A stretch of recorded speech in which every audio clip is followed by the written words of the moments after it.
Hello and welcome to the Plant Paradigm Podcast, where we have conversations with amazing people from all around the world and look for ways to create a clean, green and sustainable future for us, the planet and all beings. I'm your host, Tom Simak, a fellow plant eater and athlete who strives to optimize every living ecosystem, passionate about looking after this beautiful floating rock we call home and all the lovely creatures that dwell among it.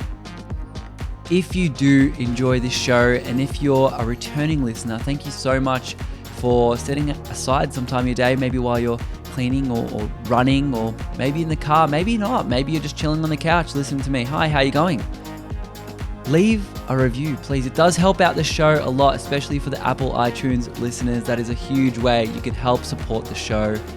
For everyone else, sharing this conversation and sharing this podcast to friends, family members, colleagues, or your uncle's dog, whoever it may be, it really does help out a lot.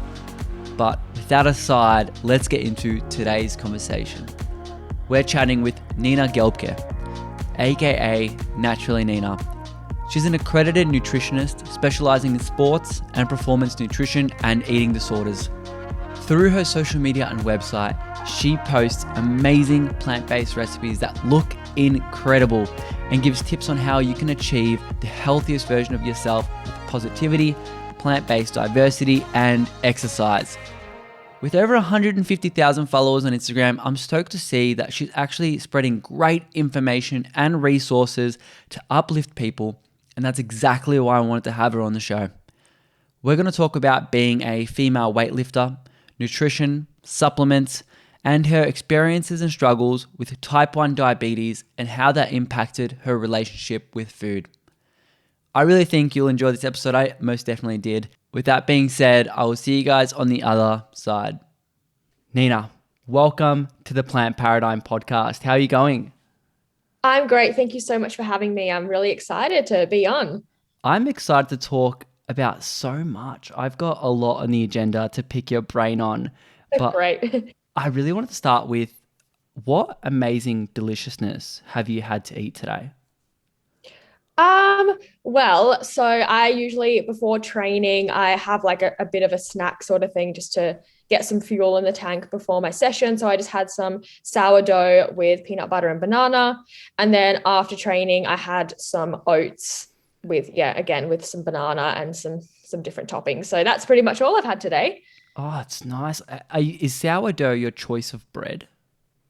Well, funny thing is, it wasn't until recently. Like everyone on Instagram's been making their own sourdough, and I was like, I just have to try this as well. So I've kind of gotten into it now, and it's really fun. Like the sourdough starter is like having another pet because you have to like feed it every day, and I'm amazed at also like how good the bread is and how cheap it is when you make it yourself compared to if you buy like a $7 loaf from the store. So yeah, Seriously. it is now my choice of bread. I'm like, we've made our own bread just from like dough, like the usual white bread, but we are Yeah. scared to tackle the sourdough. So because we've bought sourdough starter, because you can get those kits for like 10, $20 in Woolies or whatever, Right. and then you just put it in a bread maker and it does its thing. But you actually make the starter itself. It's the easiest thing ever. It's literally flour and water. You put it in a jar and you just have to feed it every day. So you have to like take out some of the old like mix and put in new flour and water every day. And it kind of ferments away and is alive. So it's pretty cool. And how long does it take? Um, for it to be active enough to make a bread, it kind of depends on the climate, but it's usually about 1 week to maybe like 10 days max.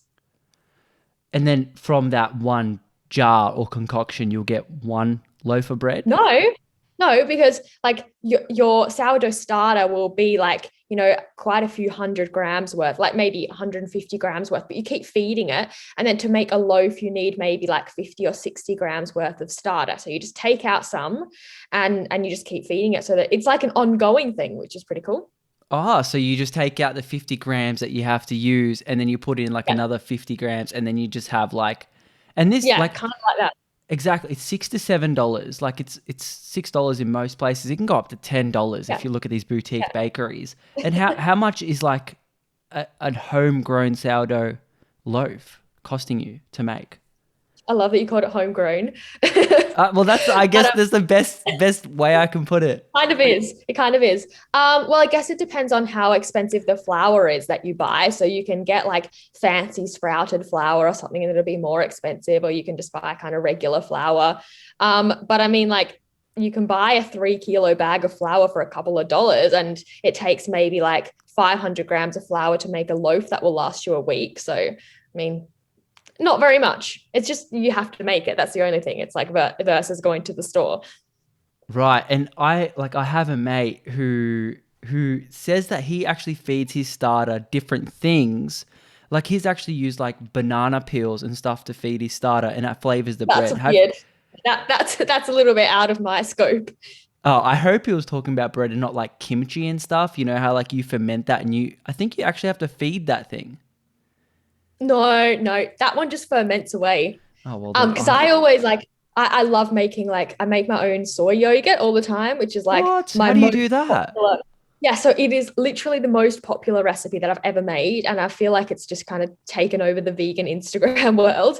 But it's just, you know how you can get that Vita Soy protein plus milk. So I use that one because it makes like really thick yogurt. And you have to put in like a couple of tablespoons of some kind of plant yogurt or like a little bit of starter culture. And you just put that in one of those easy yogurt makers, which you can buy for like $20 at Coles, and leave it for 8 hours. And then you have like soy yogurt. And it's really cool. It's really good. My God, you're a wizard. You're gonna make it. It's something that, because at the end of the day, a lot of these things, not only are they great for your wallet and for your tummy, but they're also reducing so much plastic and waste in like, Yeah. especially bread. Totally. Like, how can you get Yeah. that without plastic? That's a bit hard. Yeah. No, I definitely agree. Are you training for something in particular? Because I know you mentioned you were trained already today. So I do Olympic weightlifting.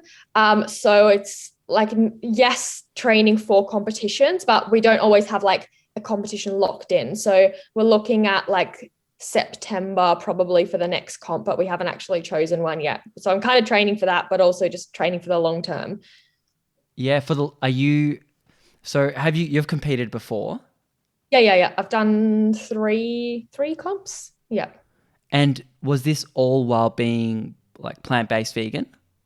Yes, absolutely. I've been vegan for 8 years now, and I only started weightlifting about 2 years ago. Right. So were you ever worried like that being vegan could like impede your progress or strength?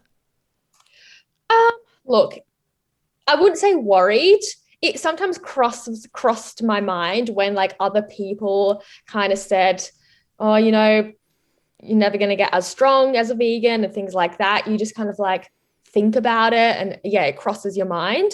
But knowing everything that I know about nutrition, like I know like as long as I'm eating what I need to eat, then it doesn't matter whether that's coming from plant sources or animal sources. And it might even benefit it coming from plant sources in terms of like recovery and reducing inflammation. Like I find that my recovery is really, really good. Like I can do a lot of volume in a week, and next day I feel fine, or next week I feel fine. And I can't compare it to not being Yeah. plant-based because I haven't been there. But from what other people have said in how they felt a big difference in recovery, I sometimes wonder, oh, well, maybe it is because of plant-based, some aspect of that. Yeah, it's hard to say whether it's from the food and the lack of inflammation, but also potentially from, well, have you got like a stretching routine that you also do to make sure that you recover properly as well? Oh, I could do better in that department for sure. I swear, there's not one person I ask that's like, yeah, I'm just a killer stretcher. I just love to stretch. I mean, like, I just feel like I'm too lazy, like in that, how I don't know, you just feel like you have other more important things to do. So you'd prioritize that over stretching. But I coach a few CrossFit classes a week. And then at the end of those, we usually have like 5 or 10 minutes where we do some stretching. And, when I do that, because I lead the class and I do the stretches with them, I'm like, oh, this is actually so nice. Yeah, well, I'm going to call you out, Nina. I'm sorry, but at the beginning, you said you want to lift for the long term. You're going to have to start stretching if you want that long term. I mean, I do, I just not enough. Do you do any other kinds of training? No, just weightlifting, really. Yeah. No, like cardio. Well, you do CrossFit. Yeah, I coach CrossFit. I do weightlifting, but the weightlifting program will have like its accessory movements. It sometimes has a bit of cardio, and like you're still using your cardio respiratory system in aspects of that without like going and doing full on cardio. I sometimes swim for recovery, and I mean I walk the dog every day, so that That, count. that that I think a brisk walk, and I mean you've got a Labrador, so I'm assuming that she likes to have a bit of a pace. So Yeah, that totally. I think that counts as cardio. And look, the thing is, like, I come from a cardio background, so I was a competitive swimmer, and I did triathlons, and I did track and a cross country and that kind of stuff. So, Wow. like, cardio exercise comes so easily to me. Like, I can not do cardio for ages, and then within a week, I kind of got it back. But strength does not come easily, so I have to work really hard and for a really long time to build up the strength. So, you know, not doing so much cardio, I can get that back if I want to. Yeah. I mean, I'm curious to know your thought because I haven't had a lot of people who do weightlift kind of training on the show. Being a female, do you feel like there's some sort of stigma associated with weightlifting or something, maybe some weird looks you get being a female in the weightlifting space? Because I know for a lot of years it was dominated by males. Um, Not, I know. I'm gonna say no because like the experience I've had like at my gym and stuff, like there's almost majority females. So and even like if you look at the CrossFit scene, the weightlifting scene, like there's always kind of an equal amount of males and females. So I've never really felt that. Yeah, I think it's definitely more up and coming as well, that there's more and more females that are training, like focusing on getting strong and performing well, and even like the standards have increased so much. For example, in CrossFit, like there used to be quite a big difference between the male and the female prescribed weights that they have to use, and that gap is just it's almost not there anymore. They're getting closer and closer, and so I think no, actually, which is cool.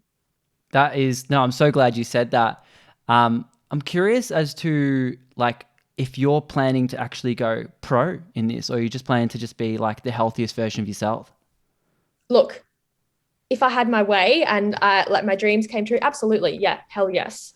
But being realistic, like I don't know, but I will try my hardest to get there for sure. You got to attract it, Nina. You can't be talking this maybe. Come on. I know. So yeah, like I will, like my goal is for now it's to first get to a state level and then a national level. But like it just is, it's not like a quick thing. Yeah. Weightlifting is the long game, and it's going to take a lot of hard work and a lot of time to get there. And yeah, I'm prepared to do that. For sure. I'd be curious as to know whether, like, obviously the plant based diet does reduce a lot of inflammation, whether you'll have the competitive edge because you'll be able to compete for longer.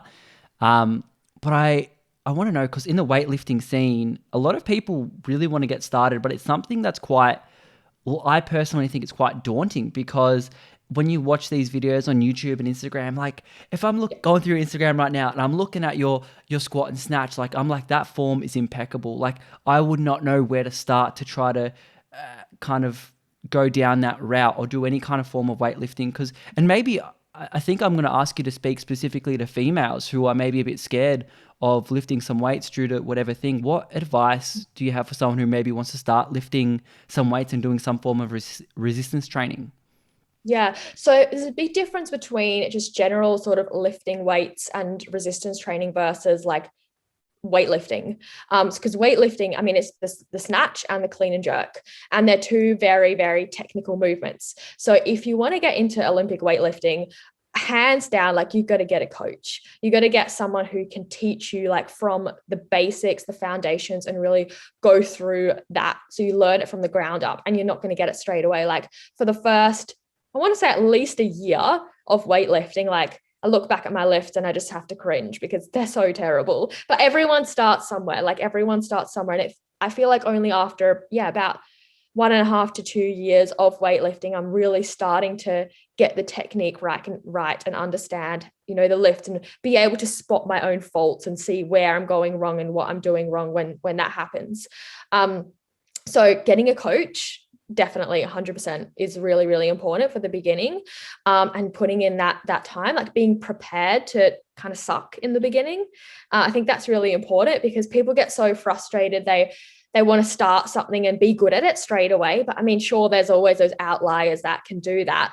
But for the majority of us, when we first start something, we are going to suck, and that's okay. That's the whole, like, a big part of that process that makes it so rewarding is you put in the work and you practice and you practice and you practice and you start to get better and you see those improvements, which is really cool. If it's just sort of general resistance training and lifting weights at the gym, then I definitely think you can still benefit so much from getting a coach or a trainer or someone who can take you through everything. But even like YouTube is a really good resource for, like, learning some different movements, learning how to like squat and deadlift. So if you don't have access to a trainer or a coach, like there's lots of resources out there that can help you in getting started. Watching lots of tutorials and filming yourself is a really big one, because it really allows you to see, your form, look at it, pick it apart, see what's going wrong. So that's really helpful. I love all that. I mean, a lot of the times you don't know what you don't know, and if you've got someone else that's done the hours and done the studies and knows the mistakes, they can pick it out. That's so much easier. But I also, it makes me think of this study that they did on, in London, how they have the black cabs. And yeah. they did a study on the growth of the memory centers of the brain, and they found, because to be a black cab driver in London, you have to actually go through some serious exams. You have to memorizing all the streets and everything. That's right. In the exam, you have to memorize a 10K radius of every street from King's Cross. So it's really intense. And they found the people that actually went and did the exam and passed the exam over the course of the 12 weeks, they actually had growth in the memory centers of their brain. So I'm thinking, what's really cool about weight training and you watching and, learning these different forms and things to do is, like, you're always challenging yourself in these different ways. So your brain's literally getting younger. Yeah, I love that you look at it that way, but definitely for sure, like, I think weightlifting is such a huge, like, mental sport. Like, you have to be so focused and your intent has to be there for every session. If your mental game is off, then it's going to be a crappy session. That's how it is. So you really have to be so focused and on what you're doing. Yeah. Oh, for sure. And it's such a, like, I love weightlifting, but me personally, and I know a lot of people listening to the show, we're cardio fanatics, we're marathon runners, we're these kinds of things. We're like, to get us in the weight room is a mission, but it's a worthwhile one. But I wanted to talk about, you obviously focus a lot of your time on health. You want to be the healthiest version of yourself. That's why you lift weights. That's why you focus on eating an abundance of rainbow foods. But I want to know from Nina herself, what is your definition of health, or what a healthy person looks like? Oh, I feel like that's a really tough question to answer, because I Absolutely. feel like there's so many different aspects that come into health, and it's so much more than just what you're eating, or even like your exercise routine or anything like that. It's so much more about how you're feeling, and the habits that you have on a daily basis, but mainly how you're feeling. Like, do you feel good? Do you feel energized? Do you feel healthy? Like, and even just kind of asking a person themselves, like, do you feel healthy? Do you feel like happy? Do you feel energized? Do you feel vibrant? If somebody's answering all those questions, yes, then they're probably pretty healthy, because you can't really say yes to all those questions without, doing some things that are going to support your health. And what is healthy is also going to look a bit different to everyone. There's so many different aspects that come into it and different things that work for different people. And the mindset is a really big part of that. So I think it's just all these different contributing factors, like, food and your overall lifestyle, exercise, social connections, your relationship with food, your relationship with yourself, like all of these different things that come into play to build that big kind of holistic picture of health. I love all that. And you touched on something really important, and I'm going to skip a lot of topics I had prepared just to kind of dive into this one, because I don't know how long we'll or how deep we'll dive in. And a lot of it, relationship with the food, it's a huge topic. And, in this audience of plant eaters, we know that a lot of it can, we've developed this relationship of compassion with food a lot of the time, because you know that what you're eating has an impact. Where it impacts the person growing your food, it impacts the carbon footprint, the land use, the water use, potentially the suffering of humans and animals alike. And there's a lot that goes into that, and also the way it affects your body. So, you could get obsessed with becoming this healthiest version of yourself, or what you deem as healthy. And I've put quotes there because, that can get skewed over time. And I know it has for a lot of people. And we're all, I think, on some spectrum, even just a little bit. And, you've battled this quite a bit as well, and especially with diabetes. And I know it's something that affects millions of Australians and people worldwide. And, correct me if I'm wrong, we've got diabetes type 2, which is lifestyle related, and type 1, which is generally genetically derived. Can you give us a rundown of what diabetes type 1 is and how it really affected your relationship with food? And I didn't want to take a really morbid approach, but I think it's a very important topic because it's something we haven't touched on, and it's something that really emotionally affects a lot of people. For sure. And for sure. Like, people with diabetes have a much higher, I think the rate of eating disorders or disordered eating in diabetes is about 2.5 times higher than the average population, which is crazy. But to quickly run down through what type 1 diabetes is, it's an autoimmune condition. So basically your immune system kind of mistakes some of your own body cells as pathogens and goes and attacks them and destroys them. And we don't know the cause of that.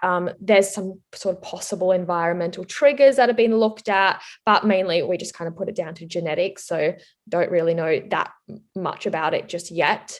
However, what happens is the beta cells of the pancreas get destroyed. And these are the cells which produce the hormone insulin. And insulin is the hormone that regulates our blood sugar levels. So it's needed for our cells to use the carbohydrates that we eat as fuel. So you can imagine insulin as being like the key that unlocks the doors to the cells and allows the sugars and the carbs from the food that we eat to go into the cells and then be used for energy. So in a type 1 diabetic person, it's like that key is missing. So we eat food, we eat carbohydrates, we eat sugars, and that just stays in the bloodstream and your blood sugar goes high and it can't be used by the body for fuel. So your body is starving, but there's lots of sugar in your blood. So your blood sugar is high, which is also damaging to the body in itself. So a person with type 1 diabetes has to then replace that insulin, which can be through insulin injections or wearing an insulin pump. And that has to, happen 24/7. They can't live without it. And they also have to monitor their blood sugar levels 24/7. So there's a pretty tight range which we want our blood sugar levels to be in, which is about 4 to 8 millimoles. And if your blood sugar goes too low, that can result in pretty bad, like immediate problems, like feeling dizzy, feel like kind of losing your coherence, not being able to talk properly anymore, feeling sweaty. And then if it drops too low, even coma and death.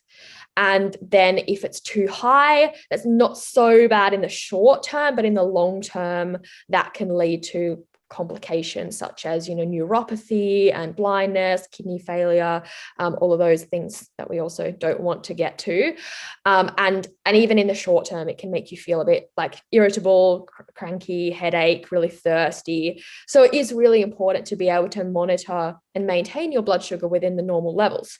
However, there are so many different things which impact our blood sugar levels. So a lot of people think, oh, it's just sugar, but it's not just sugar. It's, depending on the food that we eat, it's also the fiber, it's also the not just the carbohydrates, the type of carbohydrates, the protein, the fat will affect the absorption of that, stress levels, hormones, the weather, exercise, so many different things which affect our blood sugar levels. So there's like there's actually 42 different factors kind of playing in that you have to sort of take in, like you have to take in that information to help you manage your blood sugar levels.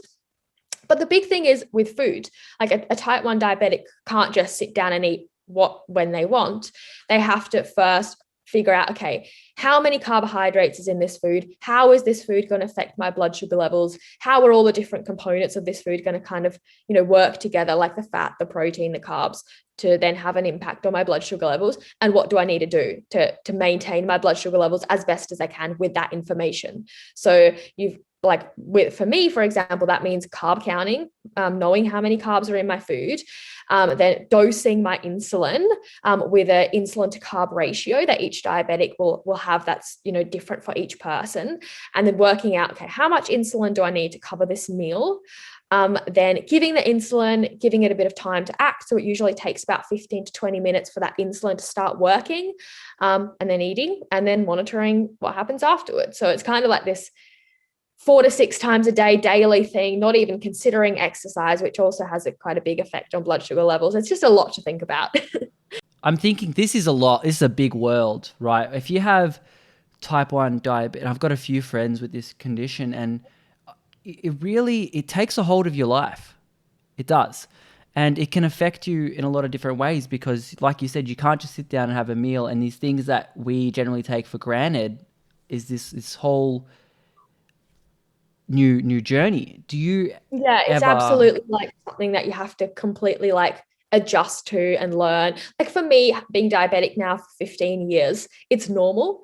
But that doesn't make it easy. Like it's still a daily challenge. And I have to say, the most frustrating thing with diabetes is it's kind of like a daily science experiment. Like you can do one thing and absolutely nail it. And then you can do the same thing the next day and you get a different outcome, even though you ate exactly the same thing, exercised the same, gave the same insulin, just because our bodies aren't machines and they sometimes just do weird things. That's crazy. Like mental health wise, did you ever think like, why me? Absolutely. Yeah. Probably like I to be completely honest, there wouldn't be like a week that I wouldn't have a kind of a meltdown because of diabetes, which, sometimes it's just a few little tears and sometimes it's a complete hate my life, why me sort of thing. But at the end of the day, like I've kind of learnt also that it's not something that I can change. Like I have diabetes and hopefully there'll be a cure in my lifetime, but for now there isn't. And I can either choose to let this kind of destroy me and rule my life, control my life, and take all my happiness away from me. Or I can just really focus on doing my best and managing it as best as I can and focusing on what is in my control and sort of just accepting what isn't. So, not letting those mistakes or those highs or those lows ruin my day and start feeling guilty and beating myself up about it, which I did for a really long time, but instead just trying to like see it as data, and respond as best as I can and yeah, make the most of what I can really. Yeah, well, I guess that's the best you can do. I wonder if, as time has gone, I know a lot of conditions. I mean, I know this is completely different and this is a lifestyle orientated disease, but obesity, like which is like the lifestyle part, not diabetes, type 1, it's really risen in the past few decades. I wonder if, and I don't know if diabetes have some sort of epigenetic factor in which it's risen, because if Yeah. I'm thinking there's so many technologies that you're now using, like the blood tracking, and there's different biomarkers that you look at all the time. This technology is, in the grand scheme of things, pretty new. People, Yeah. let's even 100 years ago, would not have access to the type of Western help that we have now. So It, it's funny because it's only 100 years, I think about 100 years, that insulin was discovered. So like man-made produced insulin. So before that, diabetics just died because there was no insulin. So they just all died. So it's only been really 100 years that diabetics have actually had a chance at living, which is pretty amazing in itself. I mean, that's crazy because you wouldn't even have like, people wouldn't be dying from diabetes back then because they'd be like, I don't know what's going on with this person. They're just, Exactly. Yeah.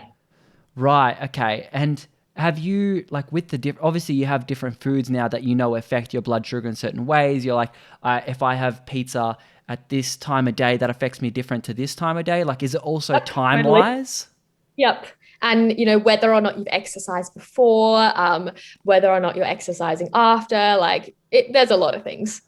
So have you built like a routine that's like minimize? I'm guessing there's lots of highs and lows, and that's even with a normal person, there'll be highs and lows in blood sugar, but Mm, not as rampant, I would assume. absolutely. Yep. Like, have you found a routine or a way to tackle this huge troughs and highs that you get, or try to stabilize it with a routine? Yeah, absolutely. So I like to keep my blood sugar levels as stable as possible, which on some days I'm more successful at that, and on other days a bit less successful, which is completely normal. But yeah, I do find that sticking to my routine really, really helps with that because, I can, yes, there's still going to be times where it doesn't work out as I planned, but when you keep doing the same things and repeating what you usually do, and then you can learn from that and you can see, okay, well, this didn't work. Maybe I can adjust one little thing and then try again, and then okay, yeah, I've got it now. And then you do that, and then most of the times it works out pretty well. So I do find that sticking to a pretty similar routine most days does really help. Yeah, I can imagine. Even I mean, I think there's a benefit to the routine even for the person without diabetes type 1 in terms of just knowing that you're getting a certain amount of nutrients per day. Like, do you like with your tracking? So you said you track your carbohydrates. Are you tracking anything else? I personally like tracking my like macros, but I'm also not like super pedantic about it. I just I use it as data. I use it as a helpful tool, especially just to make sure I'm eating enough to fuel my training. Because with sure you're probably aware of this yourself, like with a whole foods plant-based diet, like it's quite filling, so it's kind of easy to undereat if your activity levels are quite high. So I just kind of use that to make sure I'm getting enough of everything that I need, but also like don't stress if it's a bit not exactly the way that I'd had set out. If it's a little bit more one day or a little bit less one day, that's also fine. Yeah, for sure. I think one of the best parts of the whole food plant-based diet is that it's filling, and one of the worst parts of the whole food plant-based diet is because it's filling, because it's so Yes, I yummy so agree with sometimes. that. Yeah. Now, obviously, when we've got type 1 and you've got this sort of meticulousness, and I guess in a certain way, your life depends on you knowing the data and making sure that you're kind of on top of it at all times on some scale. And that can develop in some sort of mental meticulousness in the form of like an eating disorder. And I've read that this is something that you've gone through yourself. Is that how did this planning of your food and the carbohydrates, is that what led you to a form of eating disorder? Yeah, definitely. It really did. Um, there's a lot of different things that can lead to disordered eating, and eating disorders. A lot of it has some kind of foundation in trying to find some control in your life in situations where you feel out of control. So for some people that might be some sort of past trauma or bad experience, or it might be really discomfort in their bodies and trying to seek control through food because they're really uncomfortable with their bodies. But for me, it was diabetes. So I have always been like massive perfectionist type A personality.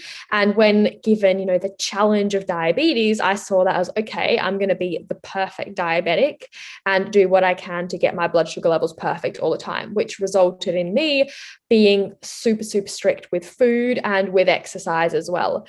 And at the time when this all kind of started, this unhelpful thinking pattern, I was about 11, and I kind of thought, I can cut out carbohydrates from what I'm eating. And instead of giving myself insulin, I can just go and exercise to get my blood sugar back down. And then, I can almost like cure myself of diabetes, which, it's not possible, but I don't really know what I was thinking, but that's just kind of where my thoughts went. So I was not eating a lot of food.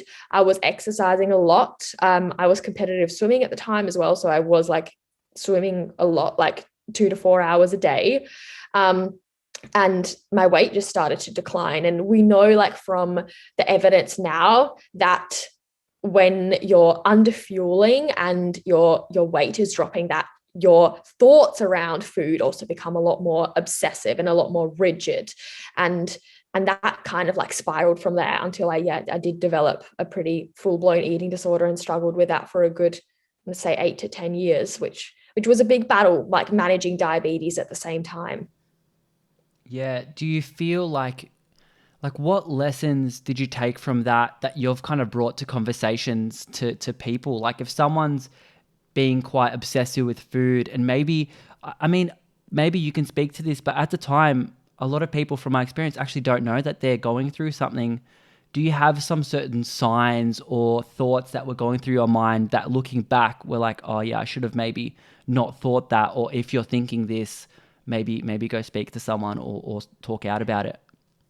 I think it all comes back to mental health, because like everything that I did with good intentions. Like I did it because I wanted to be the healthiest that I could possibly be. And like, for example, when I was invited out with friends to go and like eat out at a restaurant and I would say no, that wasn't because I didn't want to go out with them. It's because I genuinely thought, it's going to be healthier for me if I stay home and eat my own home cooked food versus if I go out with my friends, because that's unhealthy.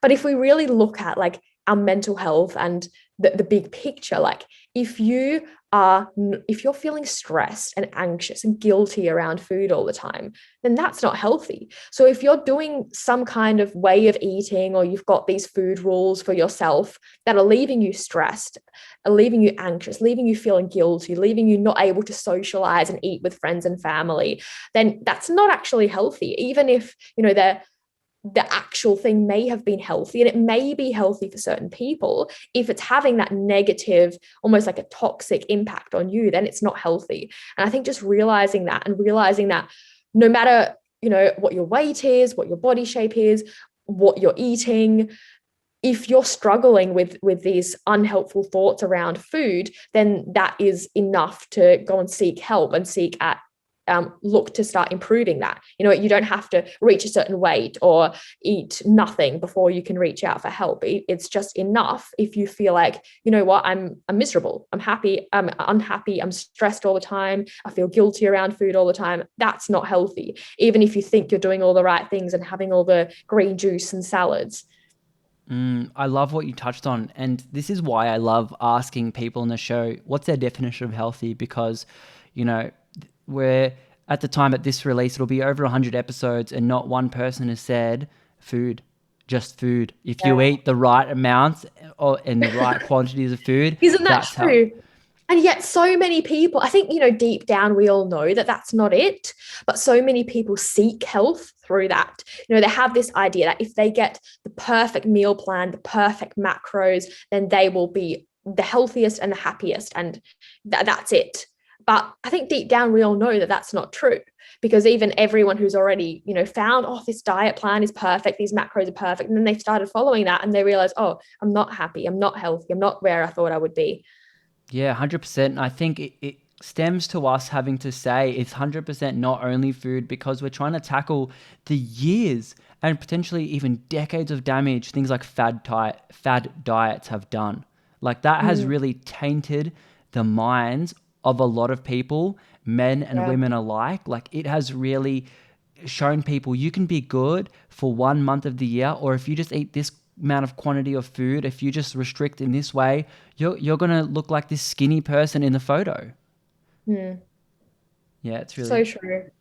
And you mentioned before that we generally subscribe to a whole food plant-based diet. Are you like mostly whole foods plant-based, like 80-90%, or where do you kind of sit on that scale?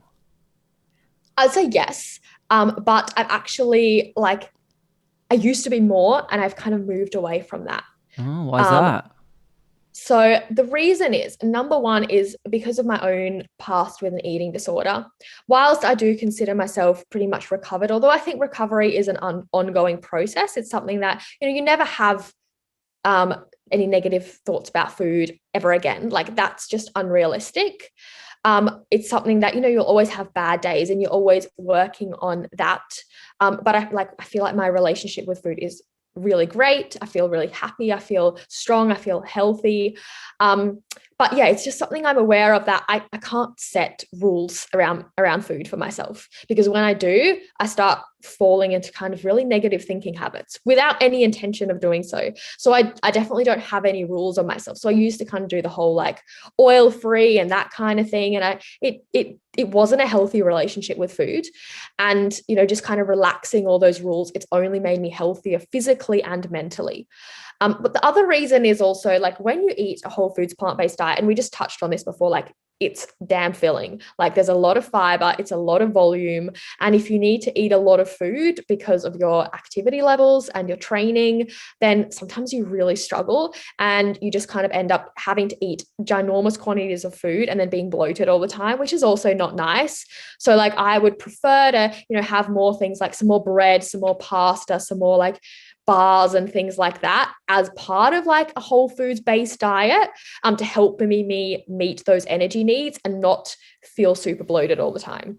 Yeah, I think that's a really interesting point. And actually, what the first thing that came to my mind is they've actually done research recently. I think it was only a few months ago on tribes, and I haven't digged into the actual data, but it kind of it ruins my paradigm on this thing. Like, hey, if I go for this 20K run, or if I train for an hour or two, that burns 700 calories, so I need to try to restore that caloric amount to try to recover, and I got to do all these things. But apparently, when they looked at these tribes that ran to forage foods and hunt their animals, they actually didn't burn these calories that supposedly our apps say that we burn. So there was actually no benefit to them eating those additional calories to try to recover.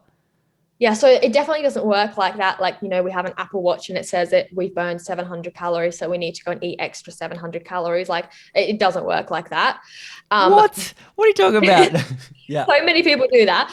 But yeah, and that is because our bodies are really good at adapting. And that's why, and this is because working in the CrossFit scene and with a lot of people who do strength training who are under eating, but they're not losing weight. And everyone's like, well, why? Like, if I was under eating, I would be losing weight. But it's not always the case. Yes, absolutely can happen.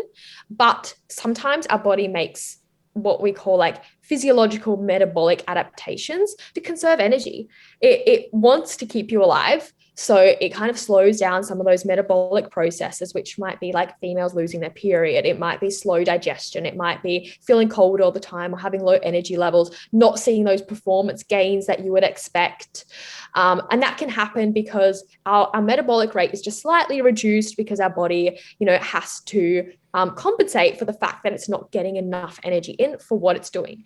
And this is kind of what I suspect to be happening in those tribes as well. I'm not saying that it has reduced to an unhealthy level, but their bodies make those compensations because they're so active to make sure that they don't lose weight and spiral downhill, to make sure they stay healthy. So their basal metabolic rate will probably be a little bit reduced, and the amount of energy that they burn during their exercise will be less than someone else who might, be doing less or might be eating more and hasn't adapted to that training.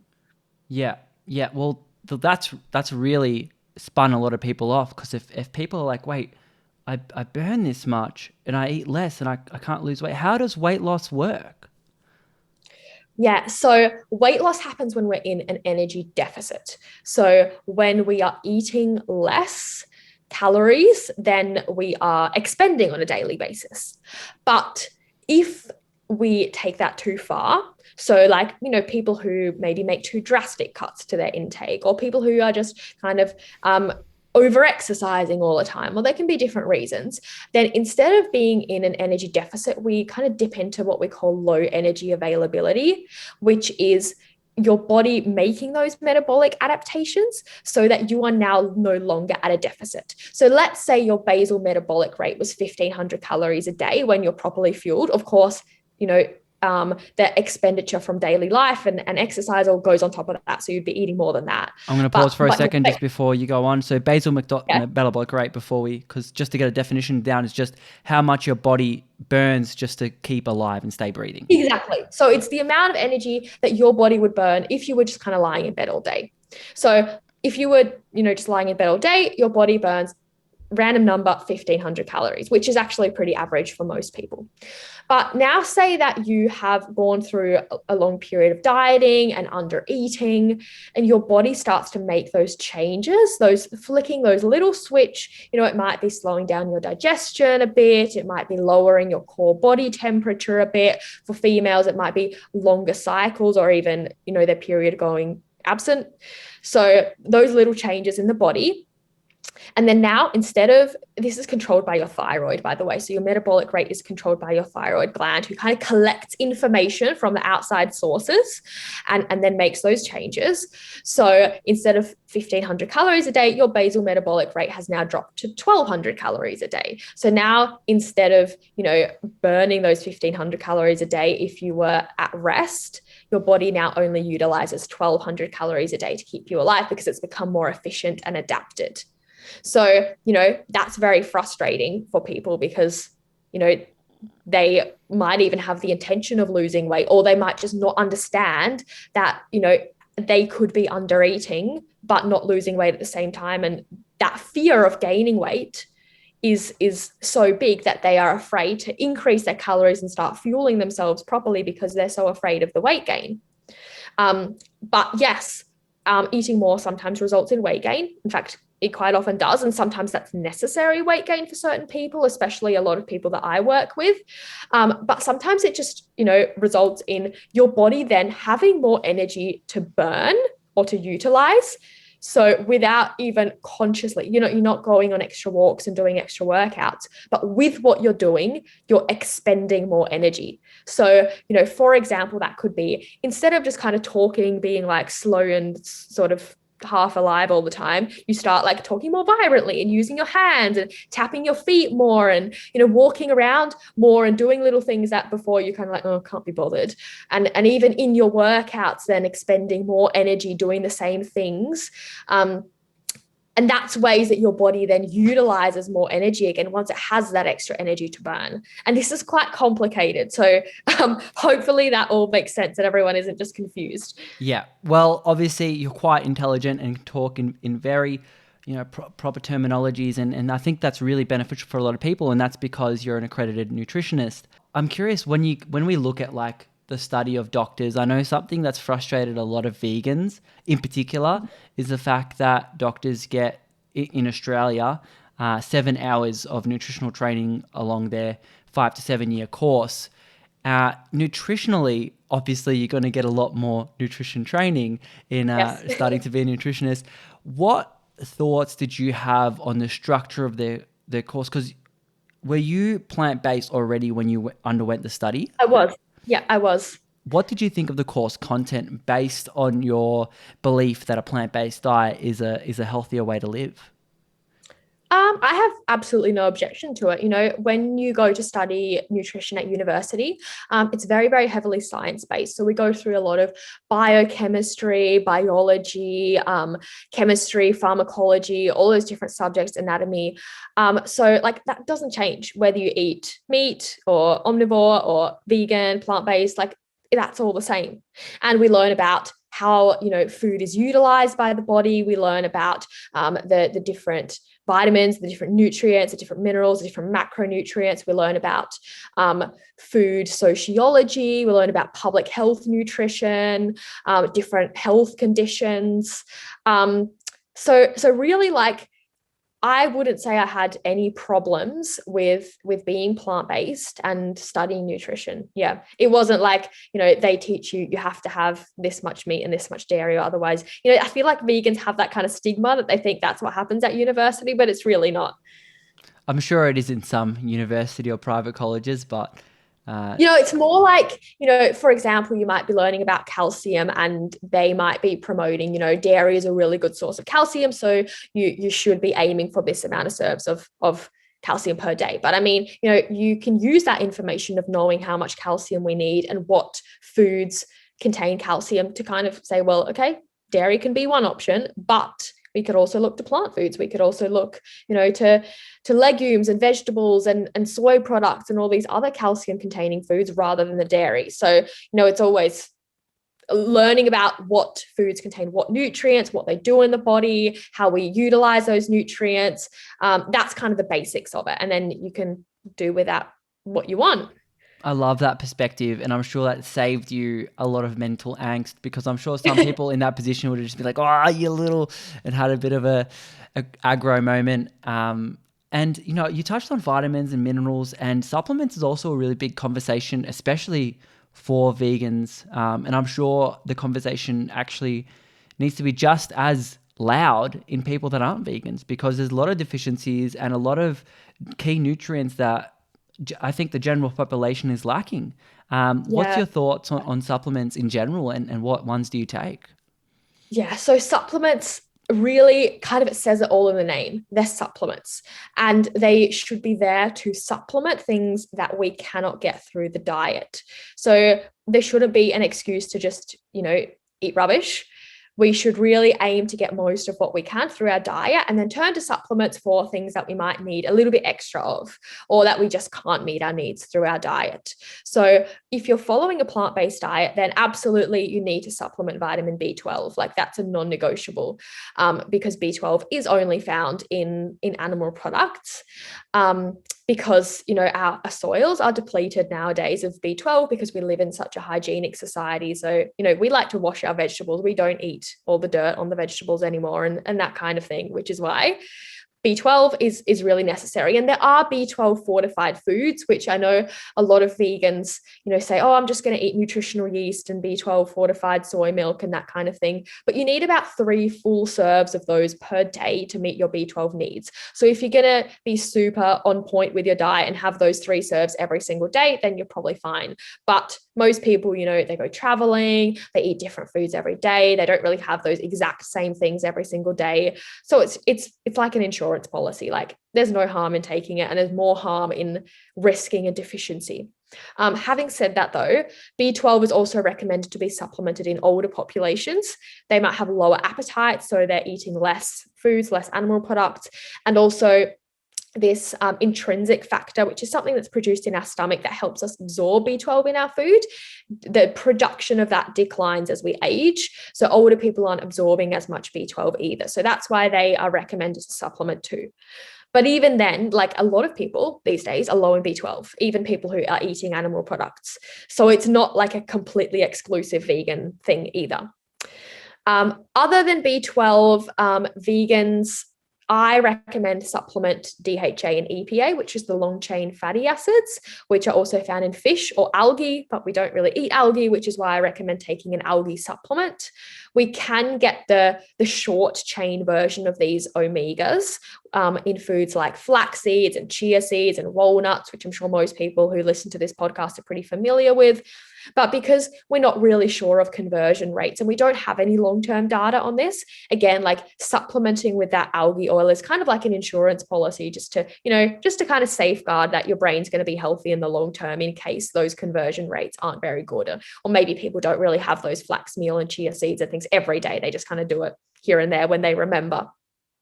So that's really kind of the 2 big ones. Then there's just other nutrients of focus that we have to pay attention to. So like your vitamin D, if you're not living in an area where you're getting enough sunlight, then that might be something that you need to supplement, especially during winter. There's like zinc. There's iron, there's iodine, but all of these nutrients you can absolutely get through food with paying a bit of attention to the foods that you're eating and making sure, you know, you're focusing on getting enough of your grains, your legumes, your fruits, your vegetables, your nuts and your seeds in every day, and not just, you know, having the Beyond Burgers and the Oreos. Because that's, you know, where people end up getting nutritional deficiencies. Is not really that, you know, it was a problem with the diet itself, but a problem with the food choices that they were making. So they just weren't very nutrient rich foods. So I hope that kind of explains it a little bit. Yeah, I think those are really big keys. The only thing I would add, you know, with the B12, I think it's almost imperative that you use a supplement. Like 3 servings a day, you'd have to be quite meticulous. And I'd almost say if you're not consciously thinking like I need to maintain. Completely agree. Like I wouldn't recommend anyone to rely on those fortified foods because honestly, and even like some nutritional yeast aren't fortified with B12, but they don't really say it on the packet, most of them. So how do you even know? And then with, you know, having 3 serves of like fortified soy milk a day or something, like most people just don't do that. So yeah. I really, really do recommend supplementing. And I mean, B12, the supplement is cheap. It's easy to take. So I see no reasons not to. Absolutely. And, you know, I was just going to say, like, having to think about B12 when you're already thinking about, say, if you were to be thinking about carbs and fats and proteins and vitamins and minerals, and then you think about B12, I'm like, that could potentially be the start of a harmful relationship with food. And it might not be, but it could be. Yeah. And look, even on this whole topic of nutrients, like I see so many people too concerned with, are they getting enough nutrients in their diet? And look, if you are feeling good, if you have lots of energy, and I do recommend, especially people who follow a plant-based diet, but kind of everyone in general, to get a blood test every 12 months or so and just check, how's my iron doing? How are my blood levels? How's my B12? And you can, see if something is going to be low, and you can supplement with that if needed. But, if you're feeling good, if you've got lots of energy, if you don't have any obvious deficiency signs, and you're eating a diet that is focused on whole foods, then you're probably getting enough of what you need. The only one I'd say that maybe not would be calcium on a plant-based diet. So calcium is one that is a little bit harder. And for that, having a cup or a cup and a half of fortified plant-based milk per day, again, like, you're covered. And with all the other things like the calcium in greens and in beans and in whole grains, combined with that, absolutely fine. But if someone's not having any sort of fortified plant milk, then that can be a little bit of one of concern. But other than that, like, look, too much focus on all those nutrients, absolutely, it just leads to stress. It just leads to an unhealthy relationship with food. So sometimes it's actually best to relax a little bit and just think about, okay, I'm just going to make sure I'm eating my few serves of whole grains, my few serves of veg and fruit and nuts and seeds per day. And if I do that, then I'm probably good. And it's okay if one day is a little bit lower, because the next day might be a little bit higher, and then that balances out over time. Yeah, I 100% agree. Are you also taking like protein with your training? You've got the Yeah, Nina I do. Gelbke foods. Oh yeah. It is a really good protein. I'm very proud of that one. But yeah, I do take about 1 serve of protein powder daily. That just helps up my protein intake a little bit. And frankly, I also just really like the taste of protein powder in my oats. So Do you take that like on the daily as part of something that helps your recovery for training, or is that something that you take every second to third day? I have it daily. Yeah. Yeah. Yeah, it just helps bump up that protein intake a little bit more, rather than adding more beans, more legumes, things like that, which again, like, they're very filling, they're very rich in fiber, and there's only so much of those foods you can take before you're just like, no thanks. Yeah, 100%. And what you said before is 100% with your definition of supplements. It's supplementing a good diet, and that means eating, generally speaking, a plant diverse diet. And a lot of the times the circle always comes back to eating the rainbow. And it's something, it's weird. It's like this concept of eating the rainbow. I never, when I went vegan, it was about Beyond Burger and things wasn't a thing back then. But it was about eating these crappy foods like Lord of the Fries and stuff like that a lot, because that's all you kind of knew. But as you go on and you realize, oh crap, plant diversity is the way, and you talk to more people, and everyone has their own journey to getting to, I should eat the most amount of plants possible in a rainbow format. How did you come across the concept of eating the rainbow?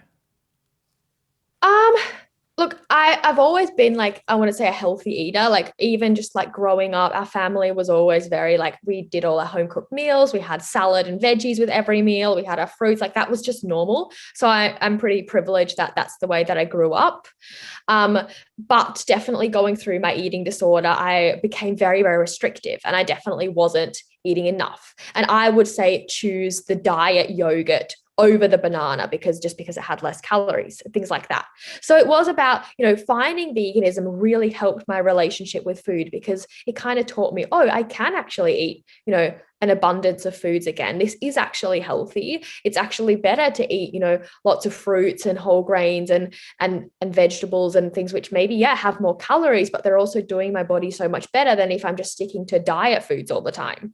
So that really, really helped me. And, that gave me that freedom to also start enjoying my food again, and making recipes and playing with like different ingredients and different flavors, and making food taste good again, rather than just the diet yogurts and all of that kind of stuff that I was having for such a long time. Yeah, well, you definitely do play a hand in creating some pretty nifty recipes. I wanna start this next question as a statement. Watermelon jerky. What in the world? I've heard of this thing, watermelon jerky, I reckon about 10 times so far. Like, how does that, because watermelon actually the texture changes a lot.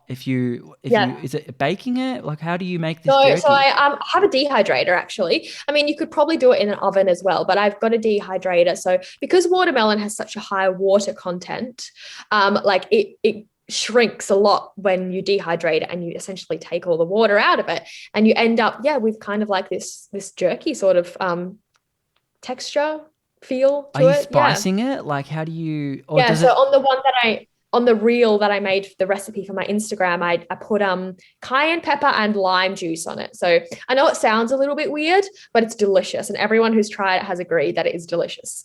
Have you, what else have you dehydrated? I seem to be seeing dehydrators everywhere nowadays. I interviewed this guy last year called Mario Fabri, and he has his own cooking show in the US, and he's just Oh. dehydrating everything, like jalapenos, cherries, mangoes. Like, there's no limit. Yeah. So I haven't like gotten that into it, because like the thing with the dehydrator is I kind of lack patience, and you have to leave it in there for like 8 to 24 hours, and I'm just like, oh. But I've done like dehydrated apples with like cinnamon on top. I've done kiwi. I've done like my own kind of sun-dried tomato type thing. I've made some like raw like granola like with like buckwheat and different like things on it, like nut brittle, done some wraps and pizza bases. It's pretty cool. That's awesome. And you know what? People would be really kicking me if they listened to this conversation the whole way through and I didn't talk about food with you, which is what a lot of people, people love your recipes. There's a lot of goodness in there. What's a recipe that, besides the yogurt, which you're clearly very proud of, what's a recipe that you are absolutely loving that you include in your week or month? Good question. I really love, I have a recipe on my blog as well for these chickpea nuggets, which is, made from chickpeas, and they're like crumbed, have a few different options for crumbing, but it's a mix of like nutritional yeast and some polenta, cornmeal, and they're really good. Like they kind of taste like, of course they don't taste exactly like chicken nuggets, but they have the resemblance. They're like little nuggets, so they're really good for like nourish bowls, Buddha bowl type meals, or salads, or even like wraps and sandwiches, and like everyone loves them as well. So that's a recipe that I really like and I make quite regularly. How do you, with your recipes, obviously you're trying to come up with new foods every however long, but I found that people generally stick to like they have certain foods. Like, I think for you it's oatmeal. Like, I feel, based on this conversation, I'm like, you really like oatmeal with your protein. I mean, What I do, like yeah. what meals do you include like every week that you just are in love with? Yeah, so definitely oats pretty much daily. Something else I probably eat most days is like, yeah, some kind of like toast with like different toppings on it. I love like bean chilies with like sweet potato or like rice. And I'm quite simple really. I love stir fries with like tofu or tempeh. Um, I make homemade pizzas quite often. Um, Curries, dal, that kind of thing. Yeah, sushi. I love sushi. Really love sushi. Oh, who doesn't love sushi? And a lot of the food on your Instagram looks fantastic. Like, and I would also be doing a disservice to the people listening to this if I didn't ask you, how in the world are you taking these fantastic pictures of food that just look out of this world? Like, are you using your phone? Like, how are you doing that?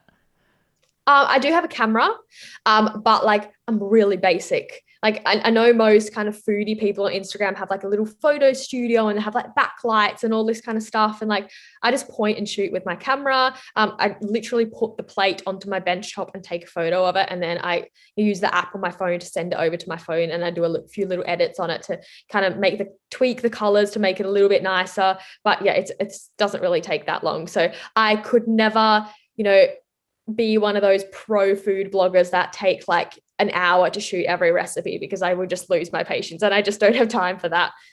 Yeah, well, you're doing a pretty good job for something that's just a quick tweak. But it comes less down. I've been doing photography for 5, 6 years. It comes less down to the editing and more about the actual shot. So that's clearly Oh, something. absolutely. Yeah, it's really the lighting that's everything. Like I always shoot in natural light, make sure there's like a good amount of light coming in, and I feel like using like food that looks nice, so like colorful, that really, really helps, as opposed to shooting something which is just like a bit gray and beige. Oh, for sure. Even like oats. What looks really good on oats, I found, is nut butters. Like, that seems to always, and Yeah. berries. Nut Nut butters butters, and berries. frozen berries. Absolutely. Yep. coming to like the tail end of the episode, there's a lot that we touched on, and I love to give people I interview here a chance to really take the platform and speak their mind for a minute or so about any topic that you want. It could be something we touched on today. It could be something completely random that's been on your mind. But Nina, the floor is all yours.